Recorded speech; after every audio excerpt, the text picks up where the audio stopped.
possible to drive global development. And again, this is where I think open source plays into this. So open source can be much more super, even free, for people to download and use.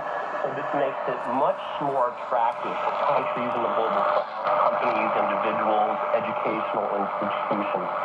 And I think as a result, as it's very clear, as we've seen with the World AI Conference, that the world, not just the global south, but even companies in the United States and Europe, find the Chinese approach and offerings, whether we're talking about DeepSeek, Q1, other of these open source, open weight models, as very, very cool.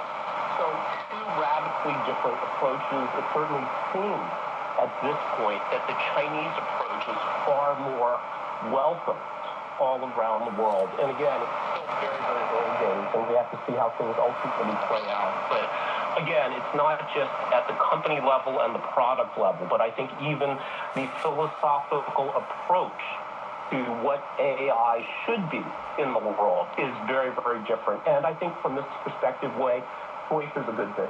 There are Chinese systems that are already built on the cloud. And as a result of the latest announcement by the Anthropic, some of the end users of the Chinese system have already questioned whether they can still continue to use that service. So what about some of the immediate impact for some of the Chinese companies that are using cloud and their end users? What do you think will be the best way out for them?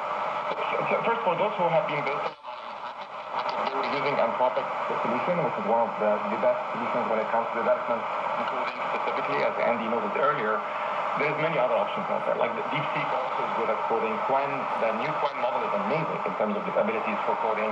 Grok from Elon Musk is very, very good at coding. So there's many, many options. So from that perspective, I would not be very worried or concerned. But of course, if they're using other cloud vendors like AWS, or Microsoft Azure, or Google Cloud, or you name it, like the newer companies, up-and-coming companies, for instance, like Replicate or Hugging Face, these companies all now need to reach out to their customer base and assure them, like, we are not going to be following suit with such a foolish move. Interesting. Andy, your thoughts?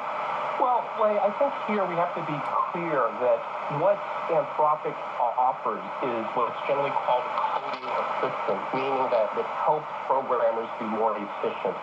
Now, in the short term, clearly, I think there will be some disruption. So just as if we're used to using Excel or spreadsheets and we have to shift to another product, it is uncomfortable.